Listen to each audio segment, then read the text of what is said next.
Es una persona que conocimos hace un montón de años. Yo tengo aquí casi 52 programas. Y además muy ameno, lo echamos de menos, de verdad, lo echamos de menos. A partir de ahí, bueno, pues ha ido creciendo y nosotros encantados lo seguimos, nos traen el siguiente libro. Libro que tiene un nombre, en fin, que preguntaremos, a ver, El árbol de la vida, de María Magdalena, la cábala sefardita en el tarot de Marsella.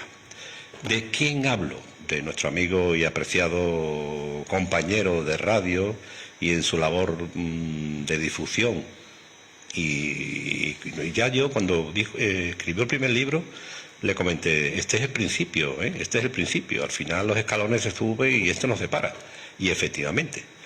Michel Pérez Risi, bienvenido a la radio, amigo. Es un placer tenerte con nosotros. A mí, ¿cómo te encuentras? Yo te veo... El placer es mío. Oye, yo no sabía que había venido 52 veces. Sí, además, para que veas, apuntes. Mira, que no miento, le he hecho una fotografía... Hablando de todo. Recuerdo que hablábamos de... Mira, una fotografía de una captura de mi ordenador donde están todos los programas, Mira, o sea que... Ahí todo ordenadito. Todo ordenadito. Yo para eso soy muy escrupuloso. Eso, en la cábala se diría, eso es una biná muy ordenada. Sería bueno, en la ciencia actual, este es el lenguaje de la Edad Media, se hablaba de Binah y Jochma, hoy sería el hemisferio derecho e izquierdo. Tiene un hemisferio izquierdo ordenado. ¿Y usted cuando su cerebro termina, tiene un momento de descanso o permanentemente está inquieto? Porque a través de las redes, los libros, tus actuaciones, tus pensamientos... Ahora no por cuestiones de movilidad, pero antes tu salida, tus viajes, en fin, esa actividad, ¿qué fuerza tienes tú interiormente para tener esa vitalidad tan importante en la vida? Bueno, ahora como no puedo viajar, pero lo de los pensamientos, las ideas y todo esto que brota, la verdad uno es que no lo puede controlar. Entonces, en los 3 libros, tanto el de los nombres de Dios, el de símbolos para el alma, y ahora mucho más el de María Magdalena, es como que brotan ideas y después la tienes que plasmar, porque hay una cosa que te viene como una claridad mental. Eso se llama, en el lenguaje moderno, es la intuición, ¿no? Viene como una certeza de algo, pero después eso cómo se explica. Y entonces encontré un lenguaje maravilloso que es de los más poderosos que hay, de los que han realizado el ser humano, que se dio en nuestro país en el siglo XII, XIII, XIV, también XV, que fue el lenguaje cabalístico. No lo sabemos, ¿vale? Porque nosotros siempre como que nos criticamos, ¿no? En nuestro país. Pero también nos podemos echar flores. Bueno, hay una crítica porque esto lo dejamos perder, que es la cultura sefardita. Lo expulsamos en 1492, pero anterior hay una cantidad inmensa de escritores cabalísticos que son humanistas. Se dice que el humanismo viene de Italia del siglo XV, del siglo XVI. En el siglo XIII, en España, ya había un gran humanista, que es, mira, Rabí Abraham Abulafia, que escribe el libro de la vida del mundo venidero en 1280, y él pone en el centro del mundo al ser humano y su mente.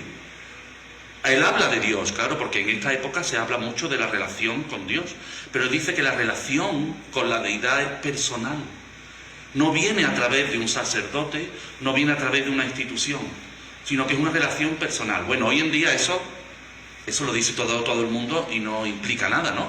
Entonces, pero en la Edad Media, eso es la revolución más grande que hubo en el planeta. El origen de este libro, que mezcla varias facetas, y ahora vamos a hablar de por qué mezcla tú este título y además con María Magdalena, Algunos preguntaron, oye, ¿qué relación tiene?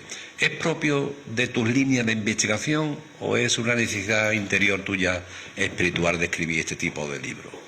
Porque, lógicamente, para trasladar todo lo que tú trasladas en este libro, tú tendrás abiertas muchas líneas de investigación, muchas líneas científicas. Mira, son las dos partes, una necesidad espiritual y después una línea de investigación rigurosa. Venga. Porque De hecho, en todo el tiempo que yo he estado escribiendo esto, era escribir e investigar. Bueno, es una investigación que comencé hace 20 años, pero yo te puedo decir que de escritura han sido como 7 o 8 horas diarias y de investigación otras 7 o 8 horas diarias.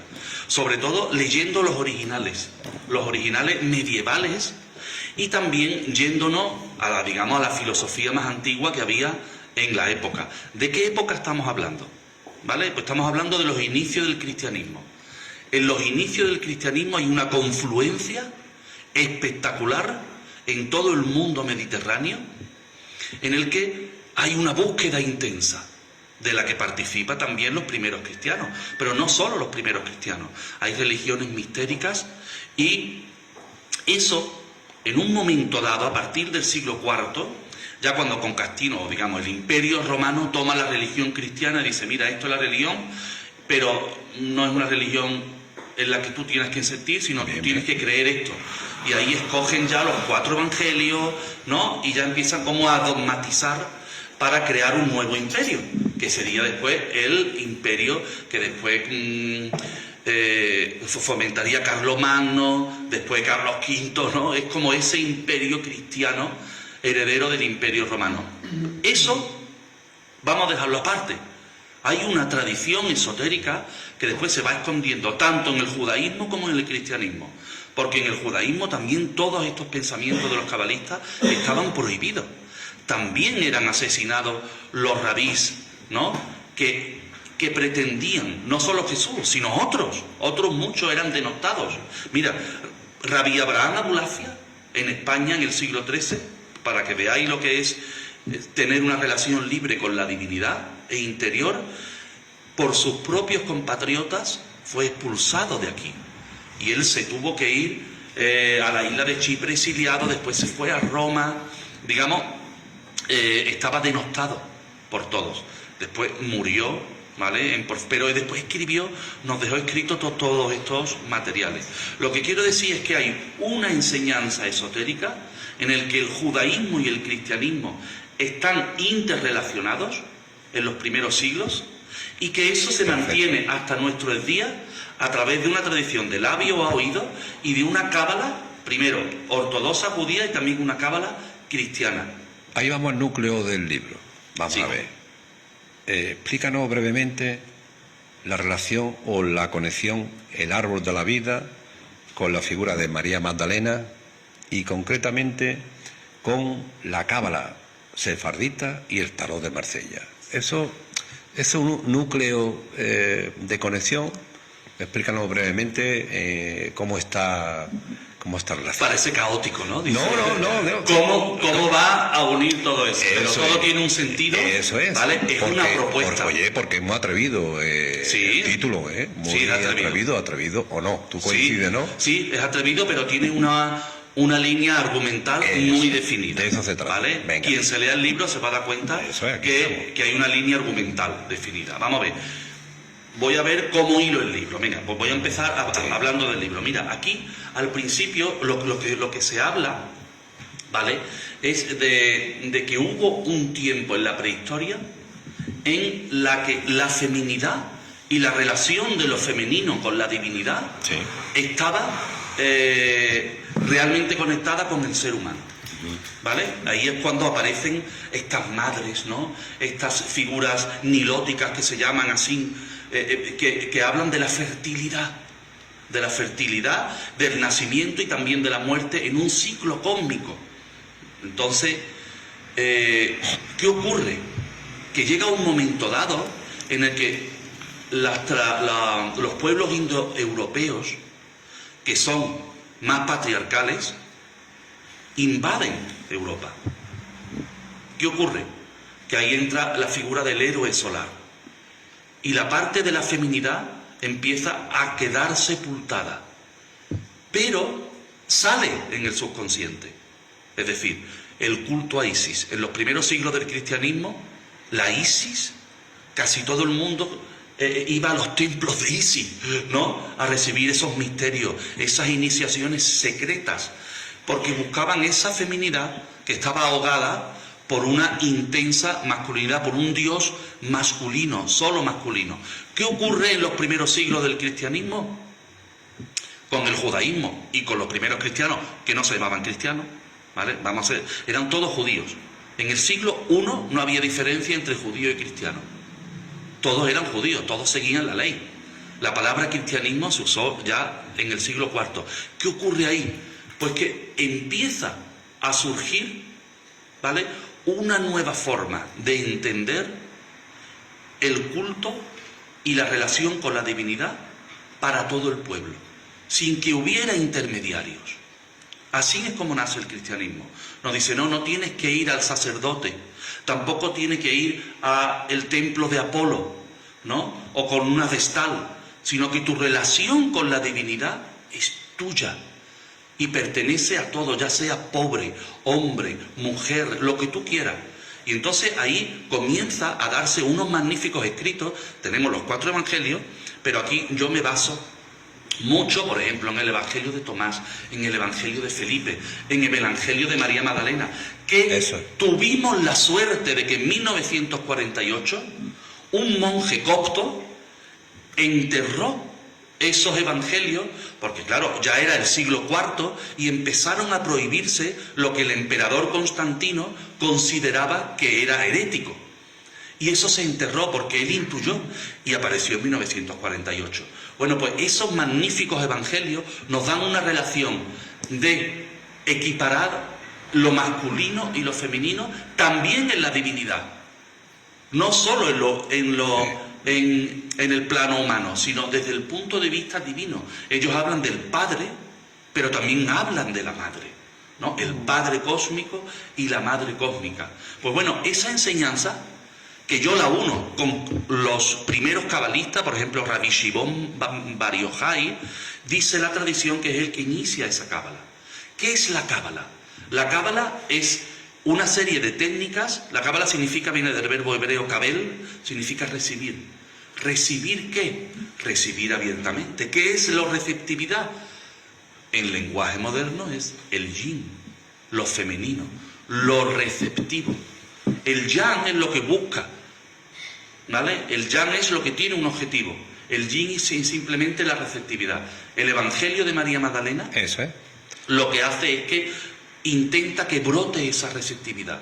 ¿Por qué coges tú como referencia María Magdalena? Mira, hay una tradición que después va de los casianitas del sur de Francia, se traslada después a los cátaros y después por los templarios, es decir, toda la zona de todas las herejías donde murieron, millones de personas, un holocausto. Hubo un holocausto en el norte de España, sur de Francia y la parte de Milán. Cuando digo holocausto, es holocausto. Millones y millones asesinados. Aparte, libros quemados y eso, pero todos esos murieron porque tenían una tradición secreta, ¿vale? ¿Qué hablaba esa relación? Pues tenían a Nuestra Dama, Notre Dame. ¿Quién era Notre Dame? Bueno, hoy en día se dice Notre Dame puede ser la Virgen María. En el secreto, Notre Dame era la parte femenina de la sabiduría de Cristo, que lo equiparaban a María Magdalena. Es decir, como si los dos fueran una pareja de cabalistas y que se unían para encontrar una sabiduría completa, no solo por una parte. Jesús era rabí. En la ley judía, y Jesús cumplía la ley judía, en la ley judía se habla de que todo rabí debe de estar casado. ¿Por qué? Porque para el cabalista es necesario una relación interpersonal con un otro o con una otra.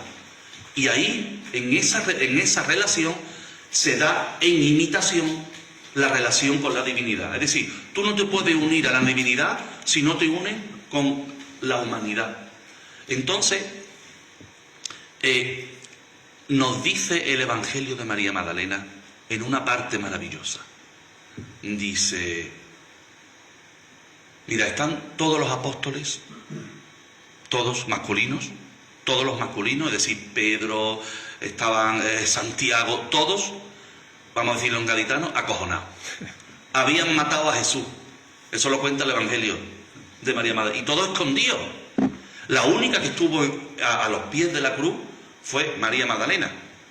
La madre también, Marta y María, la madre del Cristo. Pero la única que tuvo el valor para seguir, el valor de ir a la tumba y verlo resucitado, la primera que lo vio, fue María Magdalena. Y ella se encuentra, cuenta el Evangelio de María Magdalena, entra en donde están los discípulos todos llorando y acojonados que no quieren salir, no lo vayan a matar, ¿no? Evidente. Y le dice Pedro, María, cuéntanos eso que te contaba Jesús, porque te quería más que a todos y que a todas. Cuéntanos eso que nada más que tú entendías. Y le dice, sí, os lo voy a contar. Y ahí empieza el Evangelio de María Magdalena. ¿Qué nos cuenta? Ahora nos vamos al Evangelio de Felipe, que también apareció en Nag Hammadi, también de la misma época. En el Evangelio de Felipe dice Jesús en uno de los dichos, la verdad no solo puede entenderse, lo tengo por aquí escrito, pero no sé si lo voy a encontrar rápido. Dice, la verdad solamente se puede entender con arquetipos, con símbolos. Dice, nadie puede entender a la verdad desnuda. Dice, la verdad no vino al mundo desnuda, Cristo, sino en símbolos y arquetipos. No la puedes recibir de ninguna otra forma. He venido a reunir las cosas en este espacio, donde se manifiestan mediante imágenes o símbolos. Bueno, la verdad no se puede transmitir de una manera escrita. ¿Por qué? Porque la verdad escrita solamente va a un hemisferio. Es decir, yo aquí estoy explicando ahora con una parte de mi cerebro, el hemisferio izquierdo, el de la razón. Pero hay otra parte creativa, cuando los músicos se inspiran, ¿vale?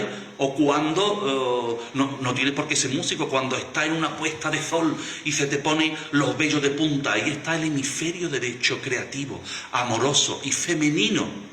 Es esa feminidad. La verdad solo se puede transmitir entonces a través de símbolos o del arte. Podemos decir, el arte mismo es un símbolo. ¿Cuál es la teoría? Mira, ya en el año 93, Margaret Stadberg, que fue denostada y, bueno, no fue crucificada porque ya no se estila, ¿vale? Pero hay otra manera de crucifixión que es la de criticarte mucho, ¿no? Eso es. Ella ya propuso, ¿vale? En su libro sobre el Santo Grial, que había una enseñanza oculta a través de María Magdalena, que es de la feminidad que estuvo denostada, ¿vale?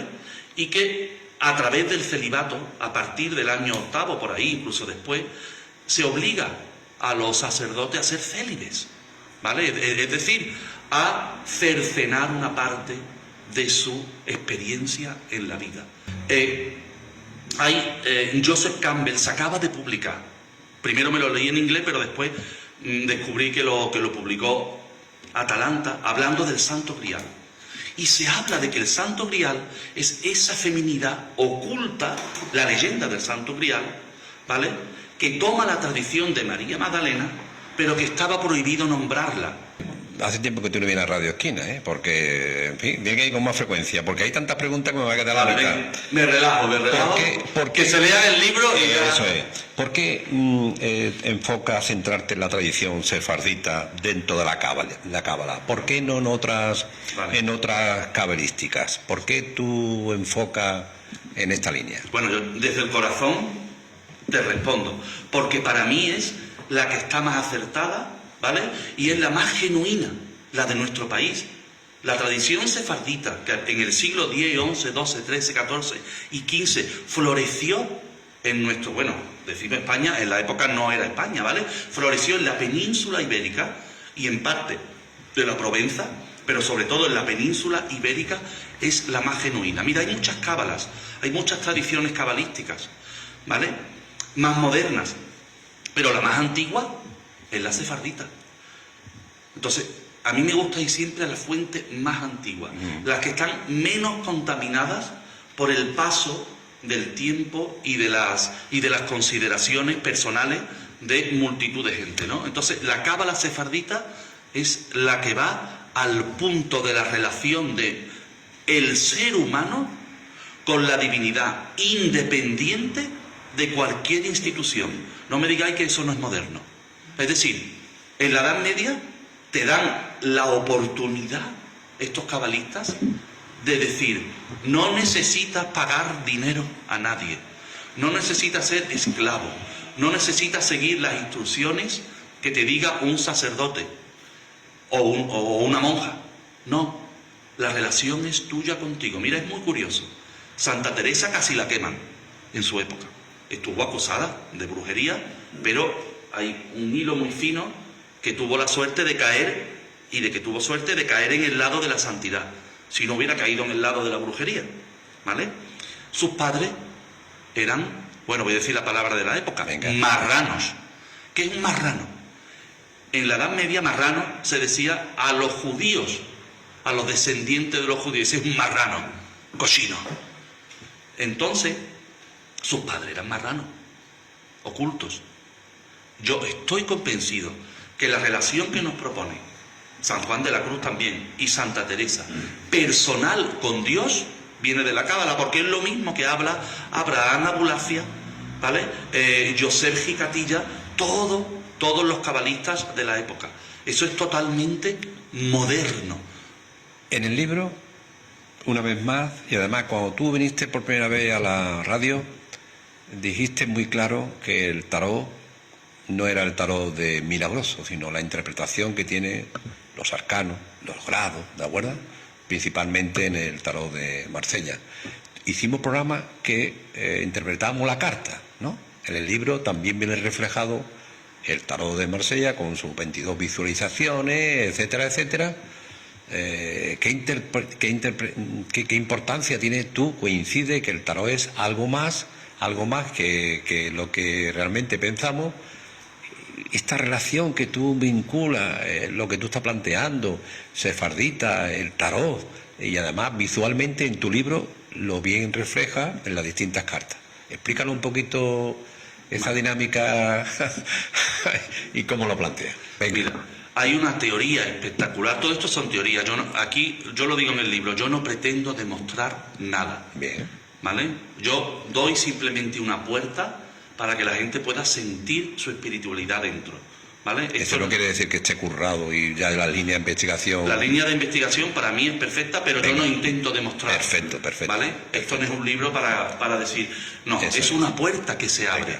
Mira, hay una teoría que ya viene, como dije antes, de Margaret Stadberg, del año 93, que la desarrolla después el gran Philippe Camoin, a partir del año 2000, y muchos otros que hablan de que el tarot de Marsella, que ya tenemos vestigios a partir del siglo XII-XIII, por lo menos la palabra tarot en francés,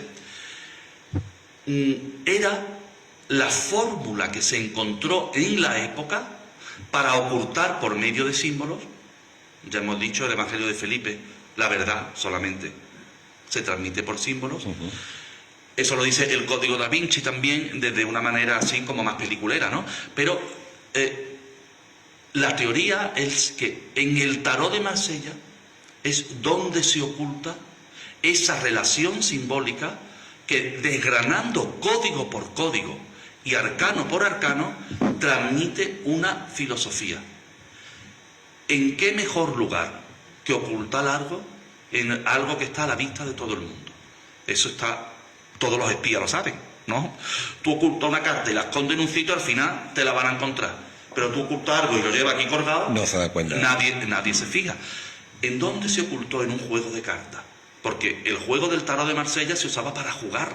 De ahí vienen después, de los arcanos menores, vienen después las barajas del póker, ¿vale? La baraja española, en el tarot de Marsella está los cuatro palos, etcétera. Es decir, se oculta a través de algo que no tenía peligro de herejía, que es jugar. Entonces, ¿qué mejor sitio para ocultar una filosofía a través de símbolos que en un juego de cartas? Y así ha llegado hasta nuestros días. ¿Qué ha ocurrido con todo? ¿Cuántos libros no habrá que no conocemos? Mira, en el siglo I estaba la biblioteca de Alejandría. que dice que estaba todo el saber de la humanidad, se quemó. Después, ¿qué más? Hemos dicho los evangelios, el de Felipe, el de María Magdalena, el evangelio de Tomás, el evangelio de la verdad, el Piti Sofía. Todo eso, si no llega a ser por la casualidad No lo conocemos. de que en 1948 un pastor escarbó en un sitio y se encontró una tinaja lleno de pergamino, nadie sabe nada.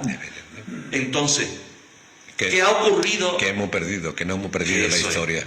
¿Qué ocurre en nuestra humanidad? Es la quema del conocimiento, la quema del saber. Y eso, Bueno, esperemos que no se dé más, porque el conocimiento debe ser libre, sea de un lado o de otro. o sea del otro. Coincidimos. ¿A quién va dirigido este libro en general? ¿Al estudioso? ¿Al buscador espiritual? ¿Al curioso? ¿Al que necesita encontrar la verdad? Yo diría que al que quiere ser feliz. Este libro es un alegato a la felicidad, a través de encontrar nuestra parte femenina, en hombres y en mujeres. Ha habido una feminidad que ha estado cercenada durante siglos, cercenada. Aquí yo ya no hablo de la parte política, ¿vale? Sino de la feminidad, es decir, de la capacidad de ser feliz, lo da nuestra feminidad. Bueno, dicho el lenguaje actual del yoga, sería la parte yin, ¿vale? Del Tao, del taoísmo chino, el yin, la capacidad receptiva. ¿Receptiva qué es? Que tú estás en una puesta de sol y recibes la belleza. Eso es feminidad, ¿vale? Ahora, si yo me pongo a pensar sobre la belleza, eso es masculinidad. Entonces, este libro está para quien quiera encontrar su feminidad perdida, sea hombre o sea mujer. Y esto nos lo trae la enseñanza secreta de María Magdalena, que era una mujer libre, que hizo lo que le dio la real gana, como lo hizo su amado Cristo. Los dos hacían lo que le daban la realísima gana. Ninguno decía, mira, vamos a poner, no, esto no es ortodoxo, esto no es cristiano, esto por aquí no. Sino ellos vivieron, disfrutaron, pero también sufrieron la vida. Defíneme tu libro en una frase, si puede ser.